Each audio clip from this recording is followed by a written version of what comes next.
The morning sun streams through the window, its light casting gentle ripples across the room. I sit quietly on my cushion, my breathing calm and measured as I prepare for the day ahead. Later today, I will be giving a Dhamma talk, a sharing of the Buddha's timeless wisdom, about the essence of enlightenment and the realization of nirvana, a state of freedom here and now. But before stepping into that role, I find peace in this simple routine of stillness, contemplation, and quiet preparation. In daily life, it's easy to forget the true nature of our minds, the clear, boundless, and pure element that exists beyond our fleeting thoughts, emotions, and sensations. Often I observe myself and others as we move through our days, caught up in moments of joy, frustration, desire, or discontent, responding to each wave that touches the surface of the mind. Today, as I prepare to speak, I remind myself that this is the way of things, mental formations, or citta sankhara, continuously rising and falling. Like ripples spreading across the surface of a vast ocean, they arise from causes and conditions, flow for a time, and then dissolve. Yet the ocean itself remains.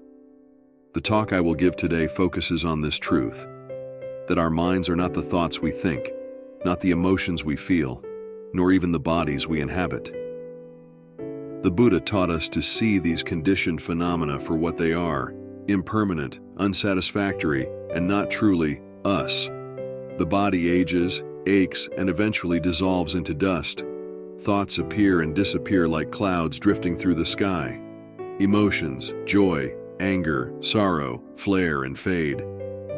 All of this is natural, like waves on a vast sea. The trick is not to fight them, not to cling to them, but simply to observe.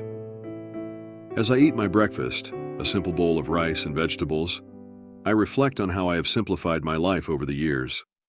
No longer attached to rich foods or indulgences, I find immense satisfaction in what is humble and pure. My health, too, has changed in ways I once thought impossible. Chronic illnesses that I carried for years faded away, healed quietly as I shifted my habits and my understanding of what the body truly needs. It is not in seeking or consuming more that we find fulfillment, but in letting go of what burdens us, whether it is excess food, unnecessary thoughts, or the false belief that we are these fleeting mental and physical conditions. After breakfast, I take a walk outside. The air feels cool and refreshing against my skin. I pause to watch the wind sway the leaves of a nearby tree. In moments like this, the world feels alive and interconnected, yet utterly still. A thought comes to me. This body, too, is like the tree, temporary, a tool of the mind, a vessel through which learning takes place. It is not me. The real me, if such a term can even be used, is the mind itself, a pure knowing element, free of form, empty and boundless. The Buddha called this sunyata dhatu, the element of emptiness, or nibbana dhatu, the element of nirvana. By the afternoon, I sit at my desk, reviewing the flow of the talk. I think about the listeners who will come, some curious, some skeptical, others simply seeking relief from the burdens of their lives. For many, the Dhamma is new and abstract. Terms like anatta, not self, can feel unsettling because they challenge the way we see ourselves and our lives. But I will speak simply, in a way they can relate to. This body is not you, I will say. This mind is not you. You are something far greater, far purer, a nature that has existed before all conditioned things. I will offer a simile.